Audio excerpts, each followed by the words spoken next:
Hey everyone, welcome to From History. Today, we're diving into an intriguing topic, the purification rituals in Judaism. These age-old practices are rich in meaning and tradition, offering a glimpse into how Jewish communities have approached concepts of purity and renewal for centuries. From the Mikveh, or ritual bath, to symbolic cleansing ceremonies connected to key life events, there's so much to explore. Let's get started. All right, so let's jump into this deep dive on purification rituals in Judaism.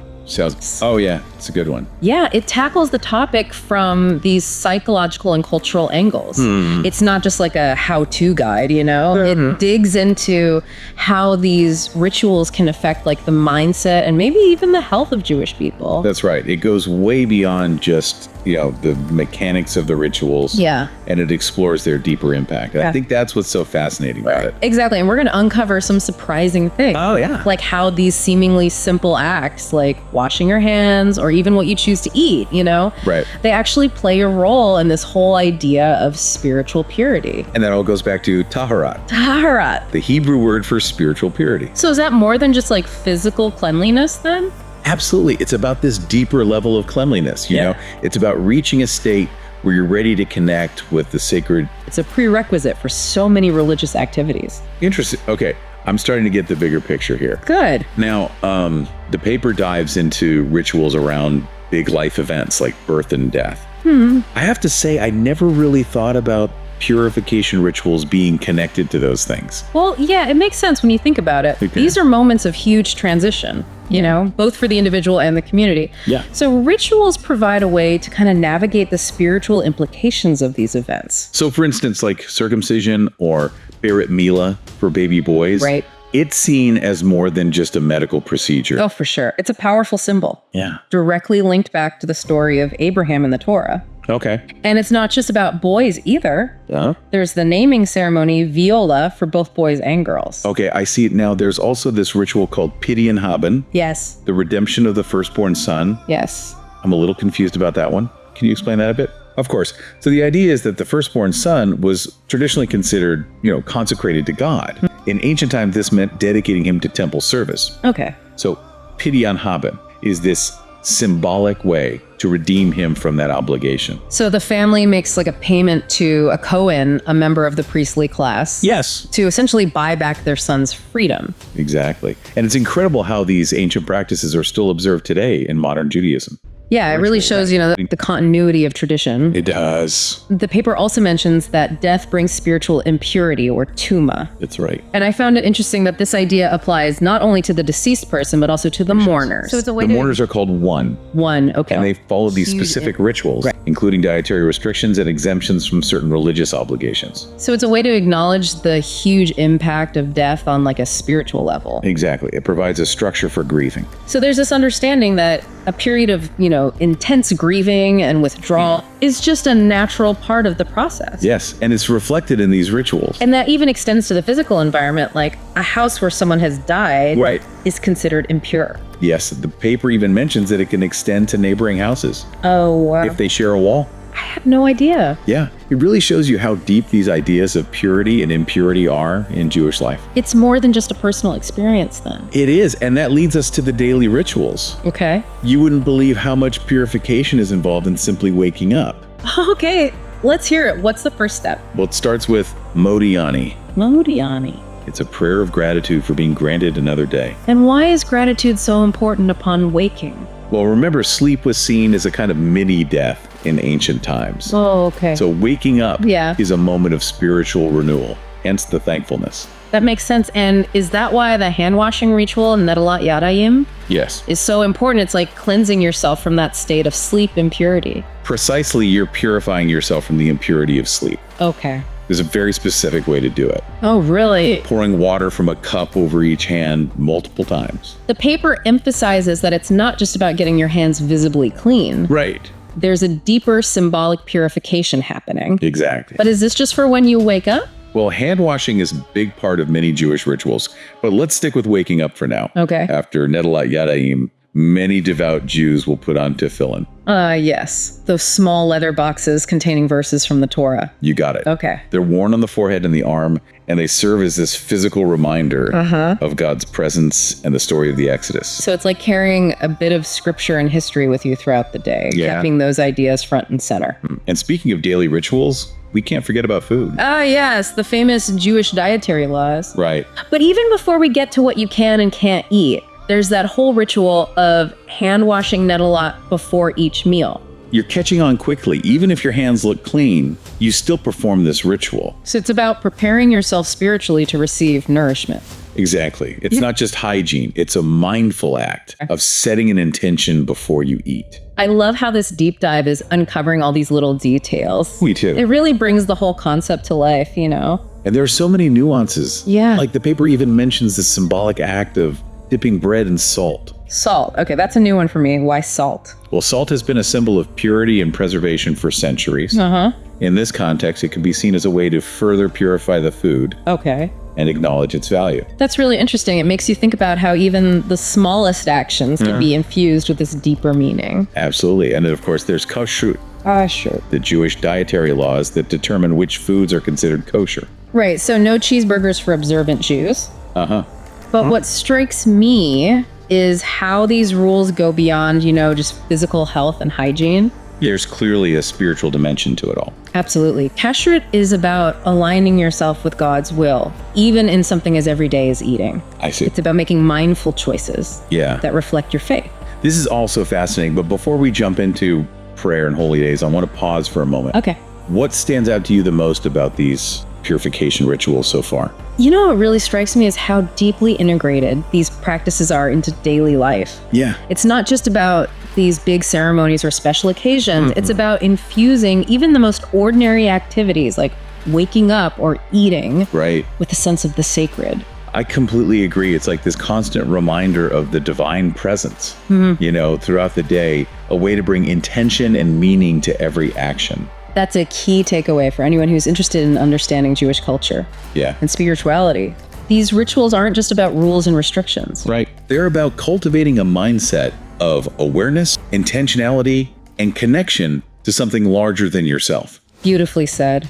Okay, I'm ready to explore the world of Jewish prayer and holy days. Where do we begin? Well, first we need to talk about synagogues. Okay. Those sacred spaces where Jewish communal prayer takes place? The paper mentions the concept of a minyan, Yes. a quorum of 10 men required for certain prayers. Right. I've always been curious about that. Well, it highlights the communal aspect of Jewish prayer. It's not just about an individual connecting with God. Okay. It's about the community coming together to do so. So there's this understanding that prayer is amplified or enhanced when done in a group. Yes, and there's a sense of shared responsibility in maintaining tradition. Okay. And like many religious spaces, the synagogue itself has certain rituals associated with entering it. But I find it particularly interesting that the paper emphasizes mental preparation before prayer. Absolutely. It's not just about going through the motions. Yeah. You need to clear your mind and focus your intention. It's like setting an intention before meditation Precisely. or any spiritual practice. The paper focuses on prayers like Amida, which is performed standing, Okay. and the Shema, famously recited twice daily. Yeah, Both require a specific mindset, I see. and a deliberate direction of thought. It's amazing how these ancient prayers are still such a cornerstone of Jewish spiritual practice today.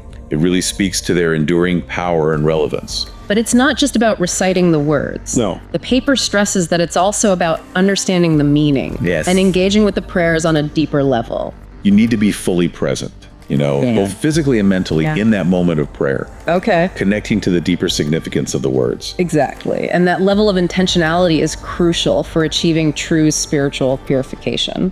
I agree. Okay, this is also rich and thought-provoking, Good.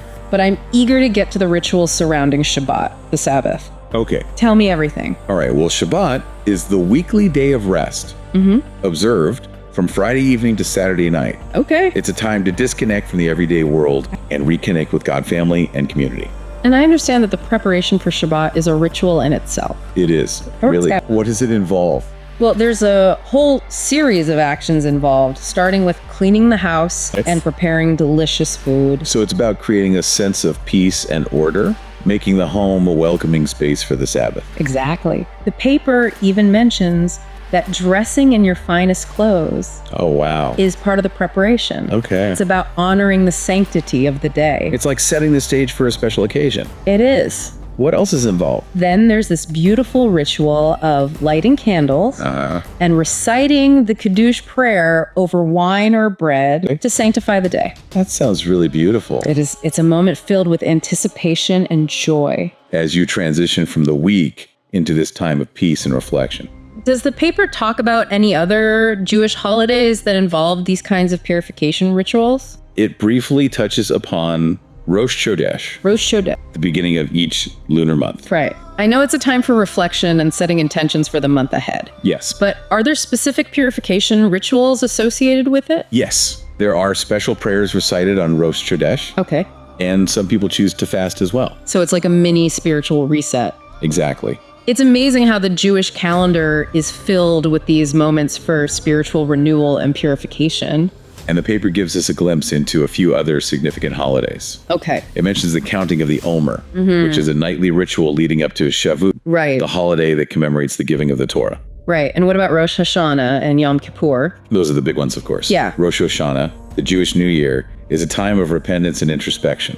It's marked by the blowing of the shofar, the ram's horn. It's a call to reflection. Yes, a wake-up call for the soul. And then comes Yom Kippur, the Day of Atonement, Yes. a day of fasting and seeking forgiveness for our sins. It's the most solemn day of the Jewish year. Yeah. A time to confront your shortcomings Yeah. and really strive for spiritual purification. And finally, the paper mentions Sukkot, the Feast of Tabernacles. Yes, a joyous holiday Yeah. commemorating the Israelites' journey through the desert. During Sukkot, Jewish families build temporary shelters or sukkahs Right. and eat their meals inside them. Exactly. It's a beautiful reminder of the fragility of life Yeah. and our reliance on God's protection. It's incredible how these holidays, each with their unique rituals and symbolism, offer these opportunities for spiritual growth and purification throughout the year. Yes, it's like a continuous cycle of renewal and connection. And speaking of purification, the paper delves into the various methods employed for achieving this state of taharat. Right. And it goes way beyond hand washing. Oh yes, there's a whole world to explore there. All right, I'm ready. Tell me more.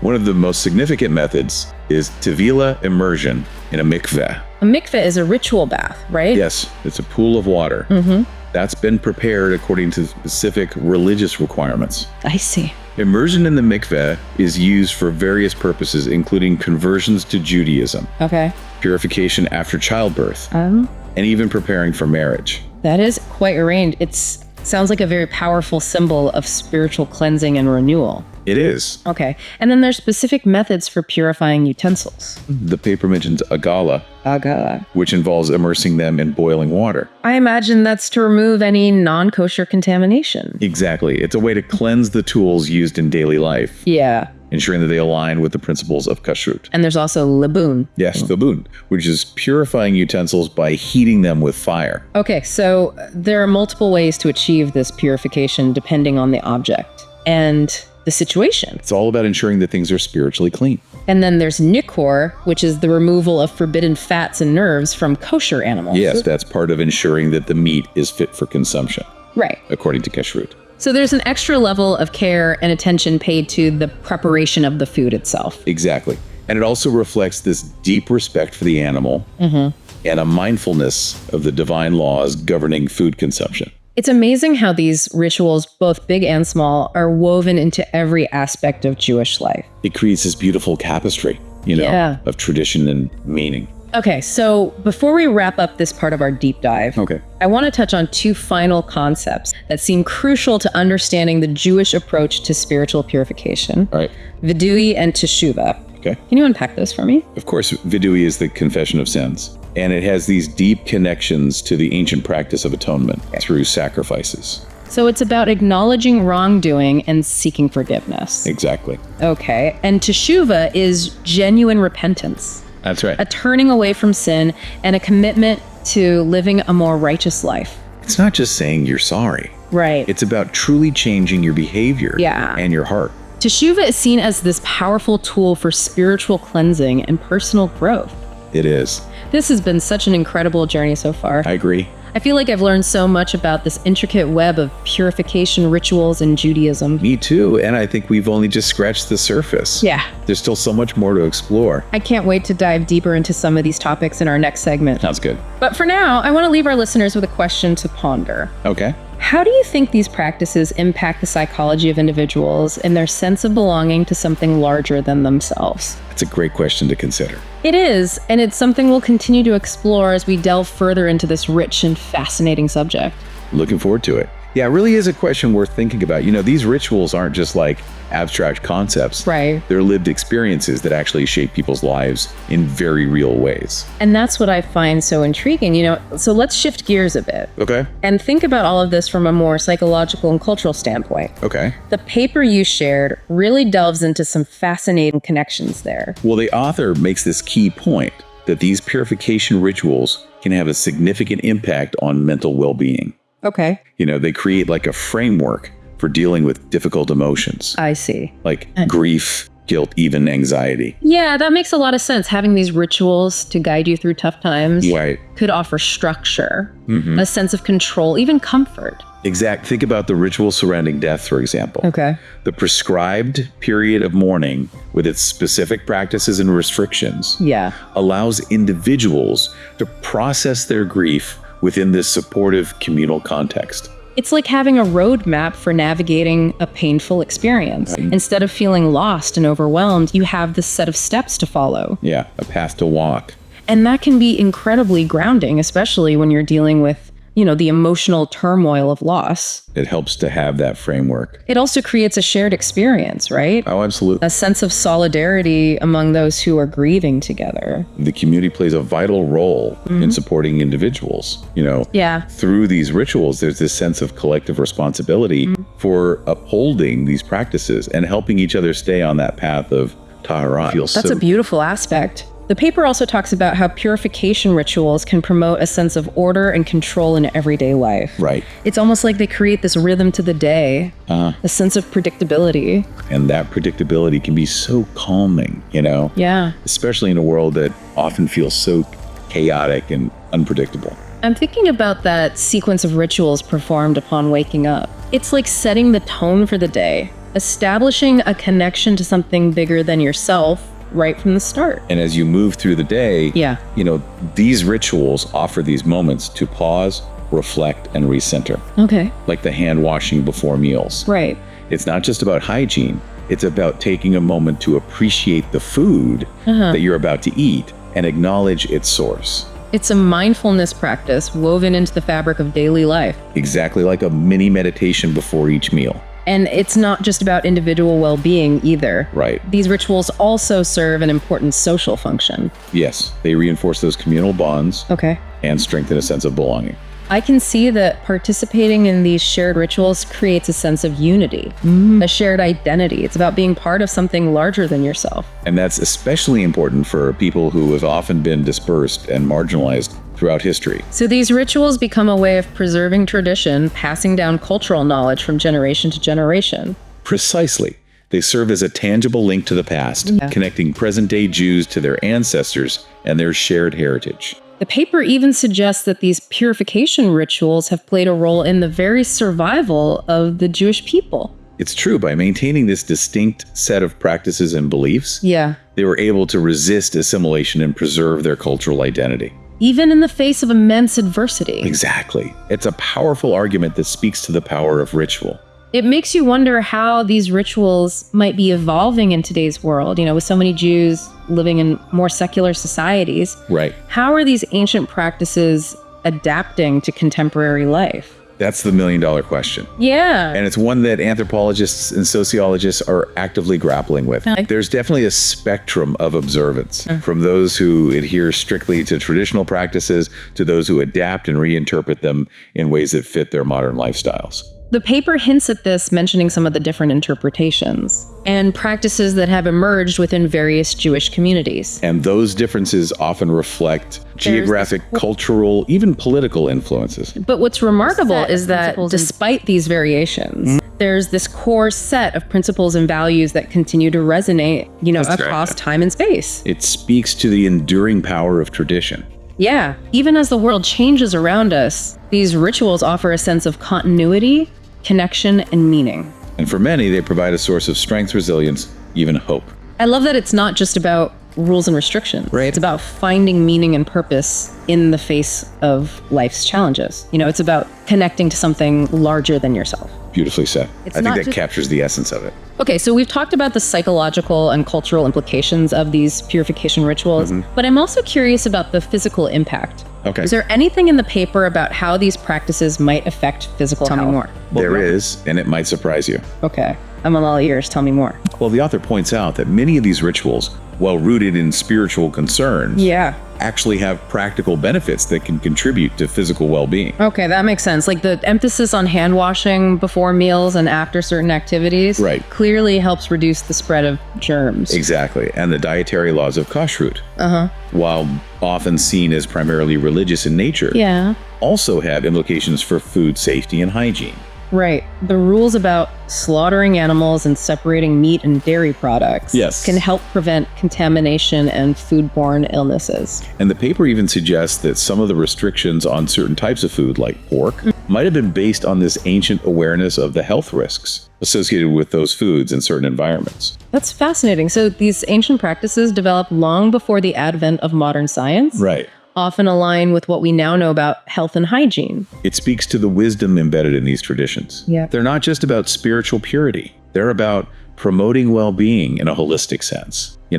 Recognizing the interconnectedness of mind, body, and spirit. And it's not just about the physical act of washing your hands or avoiding certain foods. The paper suggests that the mindfulness and intentionality cultivated through these rituals can also have positive effects on mental and emotional health. Exactly. Which in turn can impact physical health. It's that mind-body connection. That's becoming increasingly recognized in modern medicine. So these rituals aren't just about following rules. They're about cultivating a way of life that's conducive to overall well-being. Exactly. Creating a sense of harmony and balance. This has been such an incredible exploration. I'm so grateful for your insights and expertise. Oh, thank you. I feel like I have this whole new appreciation for the depth and complexity of these purification rituals. Me too. And I think we've only just begun to unpack all the layers of meaning embedded in these practices. I'm already excited for our next segment, where we can delve even deeper into some of these specific rituals. Sounds good. And explore their historical and symbolic significance. I can't wait.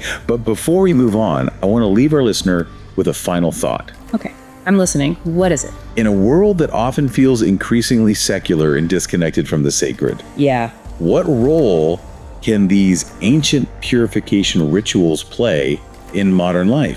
Can they offer a path to meaning, purpose, and even healing in our contemporary world? That's a profound question. It is. It really challenges us to think about how these ancient practices can be relevant and meaningful in our lives today. Yeah, it really makes you think, doesn't it? Like how these ancient practices can still speak to us today. It does. Okay, so we've covered a lot of ground, We have. But I think now it's time to really zoom in on some of these specific rituals. Sounds good. Let's unpack the symbolism and the history behind them. I'm with you. Where would you like to start? Well, Tevila immersion in the mikveh has always fascinated me. Oh, it's a powerful one. It is so evocative, It's been a core part of Jewish tradition for centuries. Yeah. It goes all the way back to the Torah. Right. We find those early mentions of ritual bathing for purification. The paper mentioned that in ancient times, mikvehs were often natural bodies of water. Oh yeah, like springs or rivers. Yeah, it's a beautiful image. It is. Yeah. And over time, as Jewish communities evolve, they develop these specific guidelines for constructing and maintaining mikvehs. They're all those rules, right? Yes, very specific It ones. was like the water has to be living water. Right, it has to come from a natural source. Why is that so important? Well, living water represents vitality and renewal, you see. It connects the ritual to the natural world. Okay. And emphasizes this idea of rebirth and purification. I see. And there are rules about the size and depth of the mikveh too, right? Oh, yes. Yeah. And the process of keeping the water pure. It's fascinating how much care and attention goes into all these little details. It really shows you the reverence associated with the ritual. Yeah. And the symbolism of immersion is so rich. It is like, it's about total cleansing. Yeah. Washing away past impurities and emerging reborn into this state of spiritual purity. It reminds me of baptism in some ways. Oh, that's a great comparison. That symbolic death and resurrection. Exactly. And that symbolism is reflected in the various life transitions that involve Tevilah, conversion to Judaism, purification after childbirth, even preparing for marriage. It's like stepping into this new chapter, right? Leaving the old behind and emerging renewed and transformed. But it's not just about the physical act of immersion. Right. The paper really stresses that. Okay. It's about intentionality and mindfulness during Tevilah. Yeah, it's not just about getting wet. No, it's about actively engaging in a spiritual practice. It's about being present in that moment, connecting to the deeper meaning of the ritual. Exactly. And that connection to meaning can resonate deeply. Yeah. Even with people who aren't strictly observant. I've heard stories of people finding solace and healing through Tevilah, even when they approach it from a more secular perspective. It speaks to the power of ritual. To connect with something profound within us, something that goes beyond those religious boundaries. Oh, right. Okay, so we've explored Tevilah. What other rituals would you like to talk about? Well, I think it's worth discussing tefillin. Tefillin? You know those small leather boxes with the verses from the Torah? Yes, I've always been curious about those. Why are they worn specifically on the forehead and the arm? Well, wearing tefillin comes from this literal interpretation of the verses in the Torah. Okay. That command the Israelites to bind God's words as a sign upon your hand and as frontlets between your eyes. So it's like a physical embodiment of the commandment. Right. To keep those teachings close at heart. To internalize them. And the placement on the head and arm symbolizes that connection between thought and action. Yes, between our minds and our bodies. It's a constant reminder that our faith should inform everything we do. Exactly. And the paper even talks about the intricate details of how a tefillin are constructed. Oh, really? The compartments for the parchment scrolls, the leather straps. Yeah. It's like this work of art, a sacred object. Right. Infused with all this meaning and intention. And the act of putting on tefillin each morning becomes a ritual in itself, right? It does, with specific blessings and prayers. It's a beautiful way to start the day. It is. Connecting with God and reaffirming your commitment to living in accordance with those teachings. And the paper mentions that in some communities, women have started wearing tefillin. Oh, wow. Challenging traditional gender roles and interpretations of religious law. It's fascinating to see how these ancient rituals are being reinterpreted and adapted in modern times. It speaks to that dynamism of tradition and its ability to evolve and stay relevant, Absolutely. This deep dive has been such a rich and rewarding experience. It has. And I feel like we've just scratched the surface of this topic. There's always more to learn. But I think we've given our listeners a really solid foundation for understanding the significance of these purification rituals within Judaism. It's a fascinating world. It is, and I hope we've inspired them to keep learning and exploring. You too. So to wrap up this deep dive, I want to leave our listeners with one final thought. Okay, I'm listening.